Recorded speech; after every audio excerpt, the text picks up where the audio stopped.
kushoto kulia, ona watu wanavyokuchungulia. Nimba ufite inyota canke icyaka nibaguha icyo ushaka, yani kama unaitaka champagne wakupe chupa wakupe yabo. Kaze bakunzi ba K90 TV mu biganiro byacu twaba tubashikiriza buri munsi adura n'abaririmbyi batandukanye, abakora imyuga itandukanye, abakora imirimo itandukanye kugira ngo batuyagire kujyana n'ubuzima bwabo bw'utugenegene, umuziki n'ibindi. Ndetse rero kuno munsi twaba twahuye n'umwe mu baririmbyi ni wacu mu Burundi ameze kumenyekana gusa yidondora. Yep, antwa Elvisong. Yeah. Elvisong ni umuririmbyi w'umurundi acaruka ariko arabizamwo neza tu. So hano tugusanze si muri studio, tugusanze ku kazi. Umva nturi umuririmbyi gusa? Hano ku kazi wanje niho nkorera ivyashara musanzeho. Ivyuma vy'amamoto dusange dukoreramwe buri munsi ibyo dufatikanya n'umuziki wacu. Ni ivyuma vy'amamoto, amamoto y'ubwoko bwose, kubengamwo n'amavuta nayo nyene murashiramwo, ni ibintu muri make byo gukora amamoto.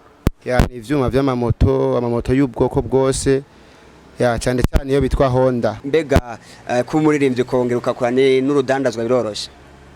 Kubwi wanje bona byoroshe kubera umuziki ukora wonyine kubesha biba bisaba ko ufise ikindi kintu ufadikanya. Umaze gukora ibikorwa bimeze gute, bimaze gushika he, cyo wewe ubivuga ko nica? Umuziki ndamaze gukora audio zishika 5 na video imwe. Aho bingeje ndashima uko biri kose ko ndamaze gukora na concert iri profession ya festival ugasaka nabyitwayemo neza, ndashima uko biri kose. Every day kwetu easy pare, stomini gazi wako pare, aya desuki movie yo pare, napendo navyoshake yo put it, my baby girl show me your potential, bavuga kuli dance kuli danger, inama inuka ai kama vile unaogota buku, makote chini bila kushituka, kama vile unamuomba Mungu, kushoto kulia, ona watu wanavyokuchungulia. Kushoto kulia, ona watu wanavyokuchungulia. Nimba ufite inyota canke icyaka nibaguha icyo ushaka, yani kama unaitaka champagne wakupe chupa wakupe yabo. Ndimo yitwa wakupe chupa. Kweli kumaze gukora video imwe ni yarondimwa? Maze gukora ya wakupe chupa.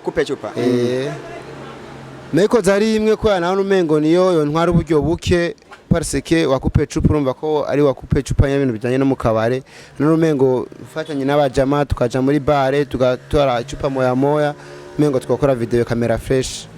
Yego naho byavuye. Yego So ngira no mu cyabazi biharimo uburyo kuko urumva ko waharuye uburyo. Mu cyatuzibiye uburyo nibwo bukuru ko yajita umuziki turawukora kandi turawukunda, ariko nawe urumva uburyo bwose ntiwacohereza ku muziki ukeneye akadoza gaciye mu zindi nzira. Yego ubwo buryo nubona buri ko burakugara video warayikoze maze sora indirimbo zingahe 5 audio, mbega ubona uburyo buri ko buraza buke na bumwe buke washiramwe uri ko buragaruka? Buri ko buraza, navutse ko twakoze show imeze neza kandi rimwe abaririmbyi bateye imbere twakoranye na jewe juste make yarashoboye kugaruka mu tumaze gusohora. Ni ku Gasaka Festival. Yego byari bimeze neza, hari ukuntu abaririmbyi bamwe bidoga ati je bangiye kushiramwo munyu bagiye kumpa umwanya kuri bahanyuma ntevye. Wewe wavyakiriye gute ukugere bakwakiriye ingozi, ukungene bakwakiriye kuri stage? Wabibonye gute? Mu bisanzwe ingozi hasanzwe ari muhira. Hasanzwe ari naho mvuka, vraiment narose population, narose abantu baranshigikiye nk'abavandimwe, ndonkeho nakaje ko nabashimira, vraiment baragize neza, barambaye hafi, barahagurutse ndabibona ko banshigikiye, ari naco kintu cyanyongereye inguvu mu muziki wanje. Yego tugeze kuri kano kazi kawe nako ngaho inyuma yawe turabona ibintu byinshi, naho nyene birasohoka neza. Ibintu birasohoka uretse ko abantu nyene bataramenyera neza, mugabo ko biri kose nitwidoga. yego ngira uri umuririmbyi n'abakiriya bawe mu muziki nibo baca n'abakiriya bawe ngaha cyo urigira kawaida abasanzwe badukurikirana mu bikorwa by'umuziki iyo babaye bafite agapikipiki baravuga ati reka tugende kwa wa muririmbyi wacu agira icyo adufashije yego umuririmbyi no gucagira business ramwe kunguko gakomeye cyane kuko ubutandukanye na bamwe juste birirwa baryamye wewe nk'uburaronka umwanya wo kwandika gusohora indirimbo cyangwa kurondera gukurikirana aho umuziki indirimbo zawe zigeze yego umwanya ndawuronka na cyane ko twagiriye ibakwe abaproducteur bubahwe naho haba murakora nta kibazo ndashobora kwandika umuziki samedi ntakoze cyangwa dimanche hama hagenda nkasaba programme ya soirée hagenda soirée tugakora tangorane n'imwe hari aha ni ukuntu akora indirimbo zawe hehe hari umuproducteur asa nk'umufasha asanzwe afasha mu mugongo yitwa Rajoras akora muri studio yitwa Fresh Peak Music iri mu Buterere nayo bikirazamuka buke yego none mu muziki wo twitege iki nyuma yo Gasaka Festival n'indirimbo wakupe cupa na rundimwo inyuma y'ivyo byose ndafite indirimbo ngomba gukorera muri Bantu Boy indirimbo imeze neza izotangaza abantu benshi nisi waratanguye kuyaregistra waratanguye byose cyangwa cyari mu ndatangura kuyaregistra ariko naramaze gusaba programme muri Bantu Boy byaroshe ko bakwakira ni byoroshe muri Bantu Boy icyo mufana bara amafaranga uri underground nyene urumva yose baguca uburyo bwinshi mu guko biri kose nawe babisaba nyene ko ushiramo inguvu nyinshi ugira nawe ugira hajya abandi bageze yego imimizi yawe umuntu ayikeneye ayikunda ikindi naco twumvise mu ndirimbo yawe rundimwo ati bambwira ko baramvuga ati ko n'urumogi ko ngira bagakorako barambese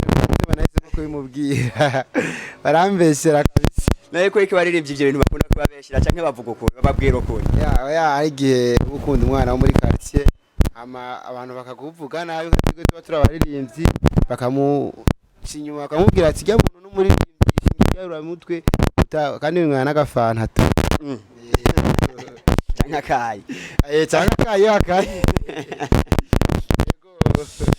none ko iki abaririmbyi bafise iyo sura imbere y'abantu nicyo tutaramenya imbere y'abantu batabitahura si imbere y'abantu ni imbere y'abantu batabitahura ubu nkawe uri umujournalist urabizi ko abaririmbyi bose atarabanywa ibiyobyabwenge icyo kabisa umuntu wase akajambo kanyuma wobwira ariko aradukurikirana abakorera bino interview twagiranye hano iwawe dukorera be nturatubwiye neza umuntu ahakeneye neza yovuga ko ari hehe hano juste umuntu ahakeneye ngaha ni mu Ngagara tuvuga haruguru ya station nshasha Interpetrol usa nk'uduga kuri zone mu Ngagara niho dusanga moto za Honda za DT za Saniri zose yo turondera ni magasin d'espoir chez ishobora kujya kuri channel ya YouTube ukaraba indirimbo ziwe mukavuga ukaraba ibikorwa byiwe ko abikora yari K90 TV twako tubashikiriza ino interview turi kumwe na Elvisong buririmbyi umva ko byifatamwe neza agiye kuzana ikintu gishasha avanye muri Bantu Boy reka tukirindirana igishika ko rendezvous rero sasigaye ko ibintu bijya mu buryo ni K90 TV